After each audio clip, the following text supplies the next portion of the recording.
this man may not look it, but he may someday be the next Bobby Fischer or Boris Spassky. If those names mean nothing to you, you haven't been following chess. And chess is a game that this 36-year-old man is very good at. His name is Jude Acers, New Orleans' only chess master, a title that means he has reached expert status in the game. He's a familiar face in New Orleans' French Quarter, where he's trying to follow in the footsteps of another New Orleans chess great, Paul Morphy. In the 1800s, Morphy, a New Orleanian who lived in the French Quarter, was the world's greatest chess player and is still held in high regard as one of the game's all-time greats. And that is just what Jude would like to be someday, the world's greatest chess player, and at the same time bring the title back to New Orleans. If you ask Jude why it's taken so long for someone to do that, well, he says the South hasn't had a player like Morphy till now. If I were to ask you who is the greatest chess master in the South, who would you say? Well, of course, that's academic. The most important promotional player of all time is me. The most important chess master worldwide in terms of total contribution to the game is me. I'm the greatest chess lecturer and exhibition player who has ever lived. You know, it's ridiculous to compare anyone else with me. I stand alone. As you can probably tell, Jude doesn't suffer from any lack of confidence. In fact, he is the first to admit he has all the makings to someday be the world's greatest chess player. Are you a genius? Oh, yeah, no question about it. I mean, that's the way it is. That's just a fact. According to the U.S. Chess Federation, Jude is a well-respected player in the U.S. and abroad. But to hear him brag, well, you can't help but wonder, if Jude's so good, why isn't he as famous as chess champs like Bobby Fischer or Boris Spassky? Both great players, but not even remotely comparable to me in terms of overall contribution to the game. Well, how come you're here and they're there in the big place? Because I create in the desert. Spassky created in an environment where chess was already established. I can see in the desert a small bush and make it into an entire forest. I have the great promotional insight, the great overall feel. In addition to being a great player, I also have the ability to create magic in the middle of the desert. Now, if making magic in the middle of the desert doesn't make a whole lot of sense, what Jude is saying in his own egocentric way is he's stayed away from U.S. Chess Federation sanctioned competition and has done mostly exhibition play. But that will soon change. Jude is boning up these days with chess theorist Michael Ciamera in preparation to enter world chess tournaments this year in Yugoslavia to try and win the title of Grand Master and International Grand Master, which is sort of the ultimate goal for a chess player who wants world-class status. He'll also try and regain his world record for the most games played at one time, playing 250 games at the same time in Colombia, South America this summer. But those are things in the future. On this night, Jude is readying for a match against only 8 challengers. He'll play all at the same time, but he'll be blindfolded. And for Jude and me, it'll be an important match, since I'll be one of the 8 challengers. I remember when I first met you, we played chess blindfolded once. I beat you. We played chess blindfolded a second time. I lost. This, for me, is the big challenge. Mr. Paulson, not even God can save you this evening. Not even God. You will need the assistance of 8 angels and God. Because, Mr. Paulson, as I progress down those boards, board 1, board 2, board 3, board 4, board 5, board 6, I know what's waiting for me on board 8. And, Mr. Paulson, my moves will come in there like sticks of dynamite. Several hours later at the Rue Chartres Cafe where the match is to be held, anticipation for the upcoming games is high. As Jude is blindfolded, the 8 challengers are introduced. A young man on board 1, a team of 2 on board 2, a strong player on board 3, an even stronger one on board 4, a gentleman chess player on 5, a team of 3 women on board 6, a computer on board 7 programmed for tournament-level play, and Jude's arch-rival on board 8. Mr. Paulson, as you are one of the only media person in the world ever to beat me in over 1,000 exhibitions in 46 states, the only person ever to win a game for me ever, and the score now stands 1-1 between us, I publicly tell you that you can pack it up and go home. Go back home, you damn fool. Surely you know you can't win. You should never have come near this place. You should have stayed on the outside. Now, if you're unclear as to how Jude can play 8 games of chess at the same time without seeing, well, it's quite simple, at least for someone with Jude's mental capacity for the game. As an opponent makes a move, Jude stores it in his memory for that particular board, somehow keeping each board separate. He then responds with his move, calling out to monitor David Compton, who moves for him. In answer to the move, pawn on d7, d6, I reply knight b1 to c3. If you play chess, then you know a single game can take hours. Playing 8 games means a long night ahead. In the first hour, the opening moves are made, but there is really no significant progress.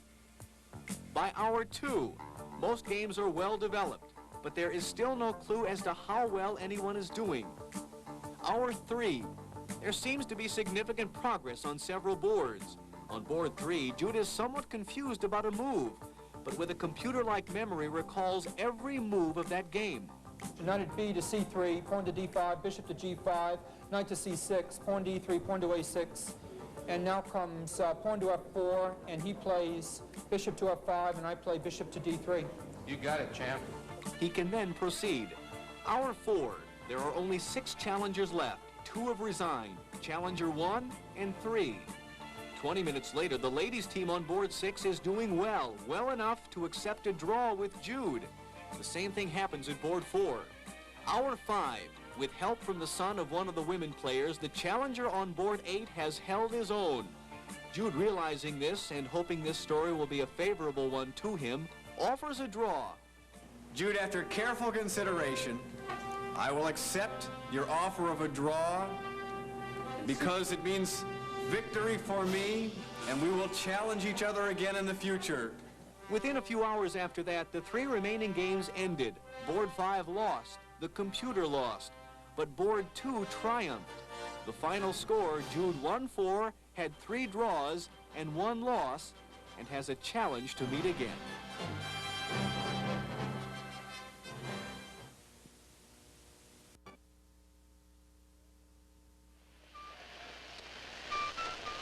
Can I help you, ma'am?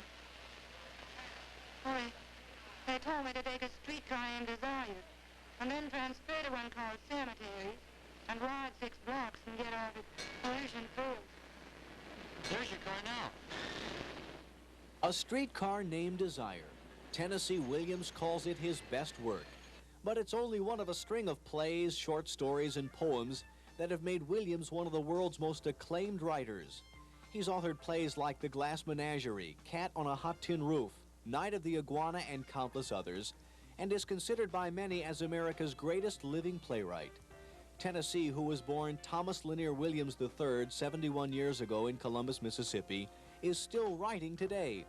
He travels much of the year and, when not at his home in Key West, Florida, spends a good deal of time in New Orleans, where he still owns a home and has many fond memories of his early days here, days that helped shape his writing and his life.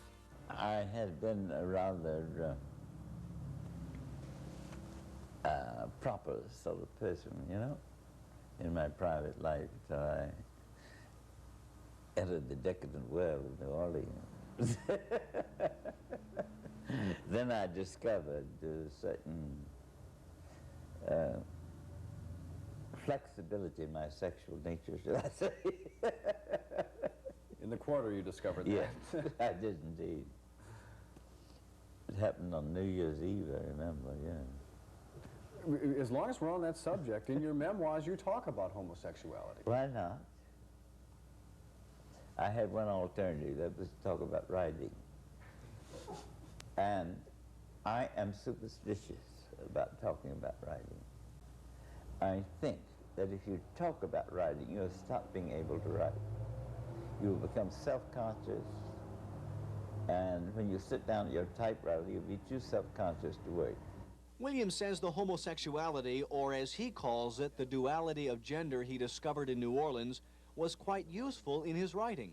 I think that duality of gender is very useful to a writer. He can write both from a male point of view and a female point of view, or in between.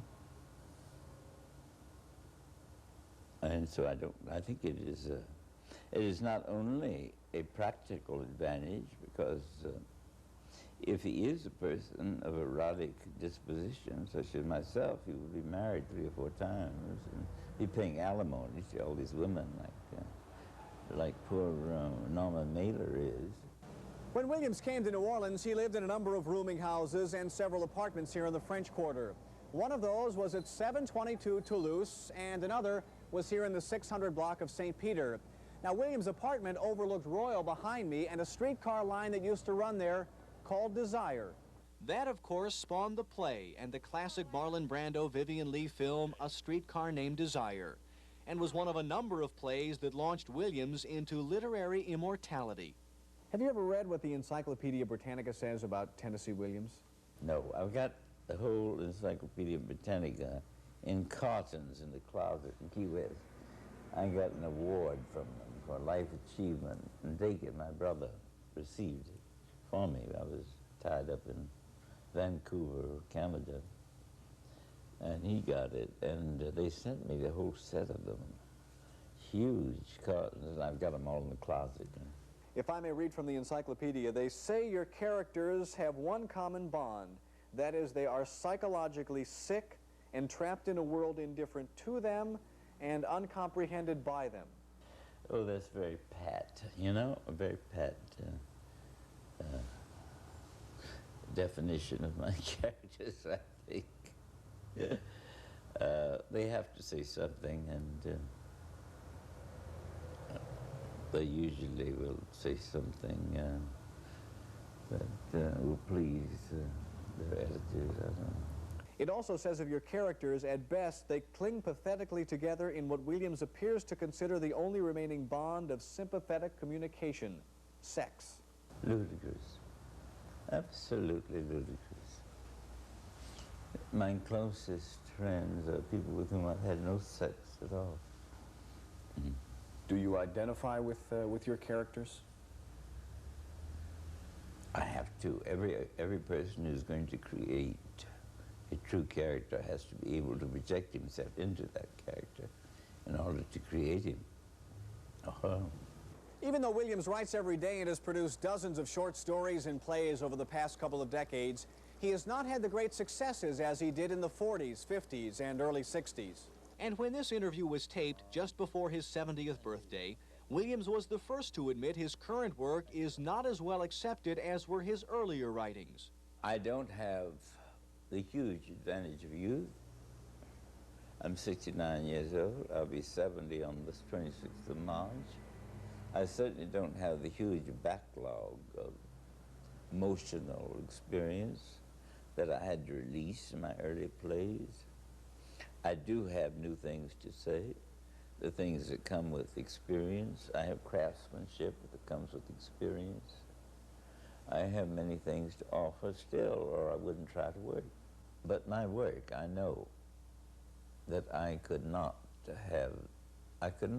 do another menagerie, nor another streetcar or cat, and I don't think I should be asked to.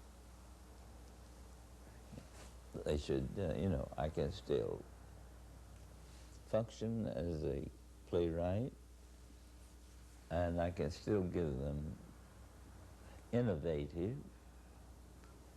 experimental work, which interests me and interests them, if they're permitted to. If the critics will permit me to continue to practice it. And continue writing Tennessee Williams will.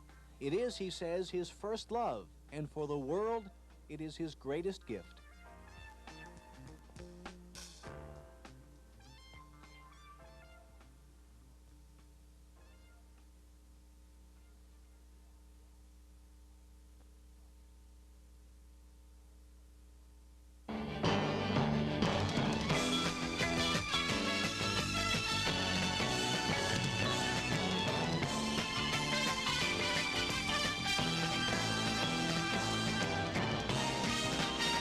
WWL Television, this is Eyewitness News. Good morning, I'm Eric Paulson. Today is Monday, the 2nd of April. On the morning news today, besides all the news, you'll see what kind of a wedding Patty Hearst had yesterday. We'll tell you all about some low-interest home loans that are now available to some people here in New Orleans. Also, we'll catch up on a sports-filled weekend, and Al is here. Let's take a look at this morning's news. New Orleans is one of the cities chosen by the Teamsters Union for its selective strike against trucking companies. Yesterday, the companies declared a nationwide lockout in the hope of forcing President Carter to order the union members back to work under the Taft-Hartley Act. Norman Robinson reports the union does not want the government involved, though. The companies that are... And later today, it should be a lot easier to tell just how strong the strike is when the port opens for regular traffic. It's expected that few deliveries will be made in the New Orleans area. Things should be back to normal this morning in East Baton Rouge Parish with teachers and students back in the classrooms. Teachers ended their strike last Friday, but without winning union recognition or collective bargaining rights from the school board. They say the fight is not over, though, and will meet today to decide on their next course of action. Last night in Monroe, it took the jury less than 2 hours to decide that former Louisiana Congressman Otto Passman is not guilty of tax evasion and conspiracy charges. We have more on that story from Eric Engberg. Jury drawn from a Louisiana... Right now, almost 6 minutes after the hour. Let's go up to Jerry Berg in the Skywitness traffic plane and a quick check of traffic this Monday morning. Jerry? The first primary election begins tomorrow morning and the polls open at 6 a.m. Accusations of vote buying are circulating around the state, but the candidates involved all deny the charges. In this morning's Times-Picayune newspaper, the paper reaffirms its endorsement of Congressman Dave Treen for governor, the only Republican in the race. You might remember the other local newspaper, the State's Item, has endorsed Speaker of the House Bubba Henry. The latest polls have Treen still with a commanding lead over Jimmy Fitzmaurice, Louis Lambert, and Paul Hardy. Of course, there are countless other elections up for grabs tomorrow, too. Now, the Labor Department issues its monthly report on consumer prices this morning. During the first 8 months of this year, the inflation rate has soared at an annual rate of 13.1%, mostly due to sharp increases in energy and housing costs. Government officials expect another jump in today's figures. Former oil companies announced third-quarter profit increases yesterday. Shell, Phillips, Getty, and Union all announced the increases, with Getty having the highest profit margin, 81% over last year. Those figures are still less than the increases announced by ExxonMobil and Standard of Ohio earlier in the week. 5 oil-producing nations have now raised their prices above the official ceiling of $23.50 per barrel set by OPEC. Oman has become the latest country to do so, raising its price to $26.27 a barrel. Algeria made such a move just yesterday. United Press editor reports this morning a presidential commission investigating 3 Mile Island will recommend nuclear plants not be built until local and state emergency plans are approved. But the commission failed to adopt a recommendation for a moratorium on nuclear plants. The panel did vote to ask the president to give government the power to issue operating licenses on nuclear plants only on a case-by-case basis. 3 people are in jail today after police raided a Canal Boulevard apartment last night, confiscating a cache of weapons, 10 pounds of hashish, and more than $7,000 in cash. Police got a tip from neighbors who said a man identified as 26-year-old Michael Palmer was seen entering an apartment at 7029 Canal several times, carrying what appeared to be automatic weapons. Police obtained a warrant to search the apartment and found 11 guns, hundreds of rounds of ammunition, drugs, and the money. It's theorized that the man and 2 women arrested with him were part of a major drug smuggling and selling operation. 3 children found in the apartment during last night's raid have been turned over to authorities. Police say they are continuing their investigation into that matter. The state legislature will consider a bill this session that would legalize court-ordered wiretaps in Louisiana. Senator Fritz Windhorst of Gretna says he sponsored the bill to allow the Attorney General or a district attorney to apply for court permission to install wiretaps. Windhorst says the absence of a wiretap law led to the indictment last month of Jefferson Parish Sheriff Alan Krunbich. The Energy Department today accused 7 major oil companies of overcharging their customers $1.7 billion for crude oil during the past 5 years. Texaco, Standard of Ohio, Standard of Indiana, Standard of California, Marathon Oil, Gulf, and Atlantic Richfield are all accused of violating federal regulations in order to get higher prices. The Energy Department is demanding the $1.7 billion be refunded to customers or to the U.S. Treasury. One by one, bodies were unearthed by recovery workers today from where a snack bar, office, and laboratory were once housed. It's feared as many as 25 or more people were buried here. In the front part of the grain elevator, twisted and mangled steel crashed to the ground, killing possibly 2 or 3 more workers. And as each hour passes, the job of moving mountains of rubble gets even more difficult. Well, the biggest problem we're running into now is we're getting into the heavier stuff, which is just takes longer and harder to pull off. And you can see the twisted steel in here is just all intertangled together, and you pull up one piece and you don't know if the piece you're standing on is going to come up too. So you have to be very careful, and it's just a long, tedious process of trying to get it undone. There would be no way to find anybody alive, I assume. No way. It's just solid debris, and no one could live under those circumstances. It's just all packed solid. That must have been, what, 75, 80 tons of concrete that fell on top of that building. But even though there is no hope for those with loved ones missing and possibly buried under tons of steel and cement, there is still a trickle of faith that maybe someone lived through the Holocaust by some miracle. And those family members and friends who still don't know if their loved ones are dead, there is the long wait till the bodies are all recovered and they know for sure. For Mrs. Mildred Tropez, whose husband Edward is one of the missing, the wait to find out the worst is agonizing. And I just hope and pray that they find his body today, because all this waiting, it's just, driving me crazy. For families like the Tropezes and others who are waiting to find out if the next body pulled from the rubble is the one they fear it is, this day has been a long one. Eric Paulson, Channel 4 Eyewitness News. The morning drama began unfolding shortly before 11 a.m. when police got a call that a woman was on the roof of the Hyatt and looked like she might jump. Eyewitnesses say she began wandering around the roof, then sat on the edge of the building on the Loyola Street side with her feet dangling down the side. Police, keeping their distance, tried to coax her off the edge, but got nowhere. Then an assistant police chaplain, Father Jim Miller, managed to move in closer and talk to her long enough to distract her so police could grab the woman. I was trying to get her name, her attention, and to get her from looking down. I asked her to look at me, and when she wouldn't look at me, then I saw what the officer was doing. I asked her to look at the object that she had in her hand, to concentrate on that. What did she have in her hand? She had some sort of object in her hand. I couldn't quite tell. It looked like she was taking it off the roof, and it looked like it was her support, and if she would have let go of that support as she pulled it off, she could have blown over, and as I kept her interested in that material, the officer came up so beautifully and snatched her, as you could see from your film. And I'd just like to pat him on the back and the other man and all of the police department and the security guard. No charges have been filed yet against the woman, who is now confined at Charity Hospital. She's tentatively identified as 22-year-old Donna Childress. Police say she had no identification on her and gave that name. Thus far, they have no other information about where she lives, how she got on the roof, or why she threatened to jump. Eric Paulson, Channel 4 Eyewitness News.